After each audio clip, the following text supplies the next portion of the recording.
அல்ஹம்துலில்லாஹி ரபில் ஆலமீன். அல்லஹும்ம ஸல்லி அலா முஹம்மதின் வலா ஆலி முஹம்மதின் வபாரிக் வசல்லிம் அலைஹி. அஸ்ஸலாமு அலைக்கும் வரஹ்மத்துல்லாஹி வபரகாத்துஹு. வெல்கம் டு வாய்ஸ் ஆஃப் ஈமான். எல்லாரும் எப்படி இருக்கீங்க? நல்லா இருக்கீங்களா? அல்ஹம்துலில்லாஹ்.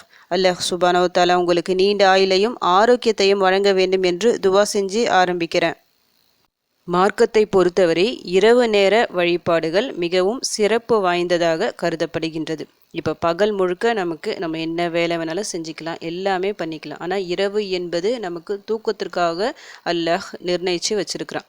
இப்போ நமக்கு 5 வேலை கடமையான தொழுகைகள் இருக்குது. அந்த கடமையான தொழுகைகள் எல்லாமே அந்த பகல் நேரத்தில் தான் வருது. ஒன்றுமே நம்ம தூங்குகிற நேரத்தில் டிஸ்டர்ப் பண்ணுற மாதிரி இல்லவே இல்லை.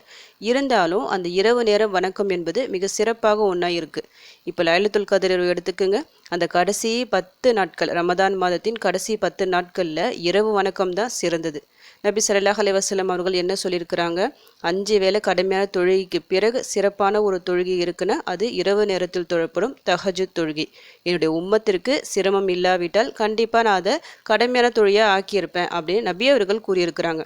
அப்போது இரவு நேர வணக்கம் என்பது மிக சிறப்பான ஒரு வணக்கமாக கருதப்படுகின்றது. ஏன்னா அந்த நேரத்தில் தான் அல்லாஹ் சுப்ஹானஹு வ தஆலா கீழ்வானத்திற்கு இறங்கி வருகின்றான். பொதுவாக அல்லாஹ் 7வது வானத்தில் இருக்கின்றான். அப்போ 7வது வானத்தில் இருக்கின்றான், அவன் பார்க்க மாட்டானா, கண்காணிக்க மாட்டானா அப்படிலாம் இல்லை. 7வது வானத்தில் இருந்து ஒவ்வொருவரின் செயலையும் கண்காணித்து கொண்டு தான் இருக்கின்றான். அப்படிப்பட்ட இறைவன் இறங்கி வருகின்றான் ஒரு நேரத்தில், அதுதான் தஹஜுத் நேரம். அந்த நேரத்தில் முதல் வானத்திற்கு, நமக்கு மிக அருகில் இருக்கும் முதல் வானத்திற்கு இறங்கி வந்து, என்னுடைய அடியான் யாராவது இருக்கின்றானா, அவனுக்கு ஏதாவது தேவை இருக்கிறதா, அவன் பாவ மன்னிப்பு கேட்குறானா, அவனுடைய தௌபாவை நான் ஏற்றுக்கொள்கிறேன், அவனுடைய ஒவ்வொரு தேவையையும் நிறைவேற்றி தருகிறேன்னு சொல்லிட்டு நம்மை படைத்த இறைவன் கீழ்வானத்திற்கு இறங்கி வருகின்றான். அப்போது அந்த நேரம் ஒரு சிறப்பு வாய்ந்த ஒரு நேரமாக கண்டிப்பாக இருக்குது. நாம் தூங்குகின்ற நேரம், நம்முடைய தூக்கத்தை சிறிது தியாகம் செஞ்சு அல்லாஹ்விற்காக வணக்க வழிபாடுகளில் ஈடுபட்டால் நிச்சயமாக நம்முடைய வாழ்க்கையே மாறும். ஏன்னா விதி என்பது ஏற்கனவே எழுதப்பட்டு விட்டது, மறுபடியும் திருத்திலாம் எழுத முடியாது.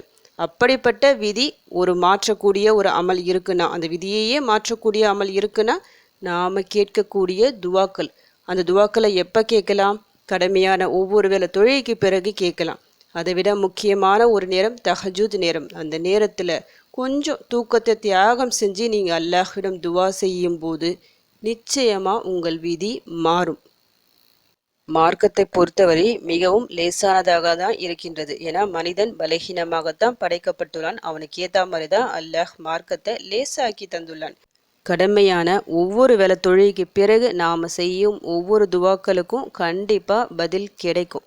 அப்படி நம்ம தொடர்ந்து துவா செய்தும் நம்முடைய துவாக்கள் ஏற்கப்படாமல் ஏதாவது ஒரு தடை இருக்குன்னா அல்லாஹ் நம்மிடம் இன்னும் ஏதோ எதிர்பார்க்கின்றான், இன்னும் அதிகமாக எதிர்பார்க்கின்றான் அப்படின்னு அர்த்தம்.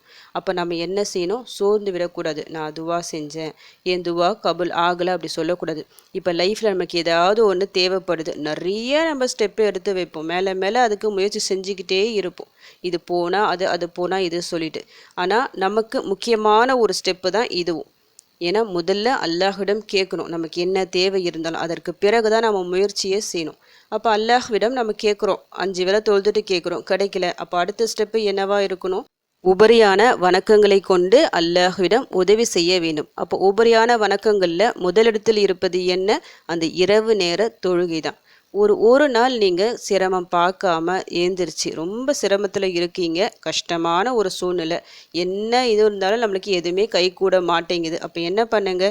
கொஞ்சம் தூக்கத்தை தியாகம் செஞ்சு நைட்டு எழுந்துச்சு உது செஞ்சு ஒரு 2 ரக்காத் தொழுது துவா செஞ்சு பாருங்கள், நிச்சயமாக உங்களுடைய நிலைமை மாறும். அப்போ நீங்கள் கேட்டு கண்டிப்பாக அல்லாஹ் மறுக்கவே மாட்டான். நபி ஸல்லல்லாஹு அலைஹி வஸல்லம் அவர்கள் ஒவ்வொரு நாளும் தவறாமல் தொழுது வந்த ஒரு தொழுகைனா அது இரவு நேர தொழுகை. எப்படி தொழுதாங்க? தன்னுடைய கால்கள் வீங்கும் அளவிற்கு நின்று தொழுது இருக்கிறாங்க. நபி அவர்கள் யாரு? இறை தூதர்கள். அவர்கள் முன்பின் பாவங்கள் மன்னிக்கப்பட்டவர்கள். அவங்க கல்பு ரொம்ப சுத்தமானதாக இருக்கும். இருந்தாலும் அவர்கள் தன்னுடைய கால்கள் வீங்கும் அளவிற்கு நின்று தொழுதார்கள். எதற்காக? தன்னுடைய உலக தேவைக்காகவா? எதுவுமே அவங்க கேட்டதே இல்லை. தன் இறைவனுக்கு நன்றி செலுத்தும் ஒரு அடியானாக இருக்க வேண்டும் என்று ஒரு அடிப்படையில் தான். இப்போ நாம் எதுக்காக தொழுகிறோம்? நம்முடைய தேவைகளுக்காக தான். நமக்கு ஏதாவது ஒரு தேவை இருக்குது, இந்த நேரத்தில் போய் கேட்டால் கிடைக்கும்னு தெரியுதுல்ல, அந்த நேரம் எக்ஸாக்டாக தெரியுது. அப்போ அந்த நேரத்தில் போய் நீங்கள் கேளுங்க, இன்ஷால்லா உங்களுடைய ஒவ்வொரு தேவைகளும் பூர்த்தியாகும். இன்றைக்கி அந்த நேரத்தில் கேட்குற மாதிரி மிக சிறந்த ஒரு துவாவை நான் சொல்கிறேன். கொஞ்சம் பெருசாக இருக்கும், நீங்கள் பார்த்து கூட ஓதிக்கலாம். சிரமம் பார்க்காம ஒரு 2 ரக்காத் தொழுதுட்டு இந்த துவாவை ஓதி உங்கள் தேவைகளை கேட்டு பாருங்கள், உங்கள் கஷ்டங்களை சொல்லி பாருங்கள், நிச்சயமாக பதில் கிடைக்கும். அந்த துவாவை நான் உங்களுக்கு ஓதி காமிக்கிறேன், மனப்பாடம் செஞ்சு வச்சுக்கலாம். அப்படி இல்லைன்னா பரவாயில்ல, நீங்கள் அப்படியே ஸ்க்ரீன்ஷாட் எடுத்து வச்சுட்டு ஓதிட்டு வாங்க. இப்போ துவா என்னன்னு பார்க்கலாம். அல்லாஹும்ம லக்கல் ஹம்து அந்த நூறு சமவாதி வல் அர்தி வமன் ஃபீஹின்ன வலக்கல் ஹம்து அந்த கையுமுஸ் சமவாதி வல் அர்தி வமன் ஃபீஹின்ன வலக்கல் ஹம்து அந்தல் ஹக் ووعدك حق وقولك حق ولقاؤك حق والجنة حق والنار حق والساعة حق والنبيون حق ومحمد حق اللهم لك أسلمت وعليك توكلت وبك آمنت وإليك أنبت وبك خاصمت وإليك حاكمت فاغفر لي ما قدمت وما أخرت وما أسررت وما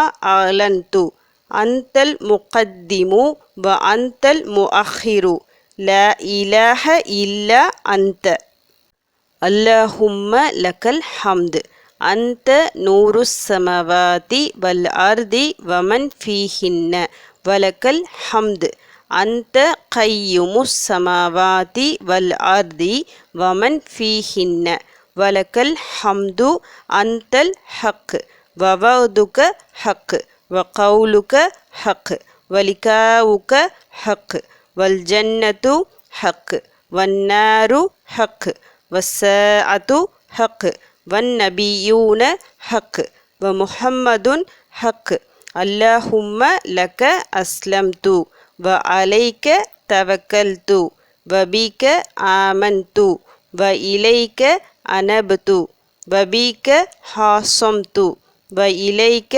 حاكمت فاغفر لي ما قدمت وما أخرت وما أسررت وما أعلنت أنت المقدم وأنت المؤخر لا إله إلا أنت இறைவா, உனக்கே புகழ் அனைத்தும். நீயே வானங்கள் பூமி மற்றும் அவற்றில் உள்ளவர்களின் ஒளியாவாய். உனக்கே புகழ் அனைத்தும். வானங்கள் பூமி மற்றும் அவற்றில் உள்ளவர்களை நிர்வகிப்பவனும் நீயே. உனக்கே புகழ் அனைத்தும். நீ உண்மையானவன். உன் வாக்கு உண்மையானது. உன்னுடைய கூற்று உண்மை. உன்னுடைய தரிசனம் உண்மை. ஸ்வர்க்கம் உண்மை. நரகம் உண்மை. மறுமை நாள் உண்மை. நபிமார்கள் உண்மையானவர்கள். முஹம்மது நபி ஸல்லல்லாஹு அலைஹி வஸல்லம் அவர்கள் உண்மையானவர்கள். இறைவா, உனக்கே அடிபணிந்தேன். உன்னையே சார்ந்துள்ளேன். உன்மீது நம்பிக்கை கொண்டுள்ளேன். உன்னிடமே திரும்புகிறேன். உன் சான்றுகளை கொண்டே வழக்காடுவேன். உன்னிடம் நீதி கேட்பேன். எனவே நான் முந்தி செய்த பிந்தி செய்கின்ற, இரகசியமாக செய்த பகிரங்கமாக செய்த பாவங்கள் அனைத்தையும் மன்னிப்பாயாக. நீயே என்னை மறுமையில் முதலில் எழுப்புகின்றவன். நீயே என்னை இம்மையில் இறுதியில் அனுப்பியவன். உன்னை தவிர வணக்கத்திற்குரியவன் வேறு யாரும் இல்லை. கொஞ்சம் பெரிய துவா தான் இது. அரபியில் நம்ம சாதாரணமாக படிக்கும்போது உங்களுக்கு தெரியாது நம்ம அல்லாஹ்விடம் என்ன கேட்டிருக்கோம் சொல்லிட்டு. இதனுடைய தமிழ் அர்த்தத்தை நீங்கள் படித்து பாருங்கள், எவ்வளவு சிறந்த வார்த்தைகள் சொல்லிட்டு. நடு நைட்டில் எழுந்துச்சி இந்த வார்த்தைகளை கொண்டு நம்மளால் துவா கேட்க முடியுமா? கண்டிப்பாக கேட்க முடியாது. இந்த ஒரு அரபி துவாவை நம்ம ஓதுனா நிச்சயமாக அதை நம்மளால் முடியும். பொருள் உணர்ந்து ஓதுங்க. ஒரு 2 ரக்காத் தொழுதுட்டு பிறகு இந்த துவாவை ஓதி அல்லாஹ்விடம் கையேந்தி இறைஞ்சி கேளுங்க. தன்னிடம் கையேந்தி வருபவர்களை நிச்சயம் அவன் ஒருபோதும் கைவிட மாட்டான். நம்முடைய வாழ்க்கையை மிக அழகாக மாற்றுவான். நாம் செய்கின்ற ஒரு சின்ன அமலை கூட அவன் வீணாக்க மாட்டான். அதனால் லைஃப்பில் நிறைய பிரச்சனைகள் கஷ்டங்கள் வரும்போது சோர்ந்து போகாதீங்க. 5 வேளை கரெக்டாக தொழுதுட்டு துவா செஞ்சுக்கிட்டே இருங்க. அப்படி துவா செஞ்சும் சரியாகாத பட்சத்தில் தஹஜுத் கொஞ்ச நாள் எழுந்து தொழுந்து பாருங்கள். நிச்சயமாக உங்களுடைய வாழ்க்கை மிக மிக நல்ல முறையில் மாறும். ஏன்னா இந்த தஹஜுத் தொழுகை நிறைய பேர் வாழ்க்கையை மாற்றியுள்ளது. அதில் நீங்களும் ஒருவராக இருக்கலாம். இன்று முதல் தொழுது இந்த துவாவை ஓத ஆரம்பித்து பாருங்கள். இன்ஷா அல்லாஹ் உங்களுடைய வாழ்க்கை நல்ல முறையில் மாறும். நபி ஸல்லல்லாஹு அலைஹி வஸல்லம் அவர்கள் தஹஜுத் தொழுதுட்டு ஒரு 3 துவாக்களை வழக்கமாக ஓதி வந்துள்ளார்கள். அதில் இருக்கிற ஒரு துவா தான் இது. இதை தவிர்த்து நமக்கு தெரிஞ்ச துவாக்குலையும் நாம் வழக்கமாக ஓதலாம். அதுலேயும் எந்த பிரச்சனையும் இல்லை. இந்த துவாவை ஓதி கேட்பது இன்னும் சிறப்பு. ஓதி பாருங்க. இன்ஷா அல்லாஹ் உங்களுடைய பல பிரச்சனைகள் தீர்வதற்கு இந்த ஒரு துவா காரணமாக இருக்கும். உங்கள் எல்லா பிரச்சனைகளும் தீர உங்களுக்காக நானும் அல்லாஹ் கிட்ட துவா செஞ்சுக்கிறேன். எனக்காகவும் என் குடும்பத்திற்காகவும் நீங்களும் துவா செஞ்சுக்கிங்க. அல்ஹம்துலில்லாஹ். இந்த வீடியோ உங்கள் எல்லாருக்கும் யூஸ்ஃபுல்லாக இருந்துக்கும்னு நினைக்கிறேன். நீங்கள் தெரிஞ்ச இந்த விஷயத்தை மற்றவங்களுக்கும் எத்தி வைங்க. இதன் மூலம் அவர்களும் பலனடையலாம். இன்ஷா அல்லாஹ். அடுத்த பதிவில் சந்திக்கலாம். ஜஸக்கல்லாஹு கைரன் கசீரா. அஸ்ஸலாமு அலைக்கும் வரஹ்மத்துல்லாஹி வபரகாத்துஹு.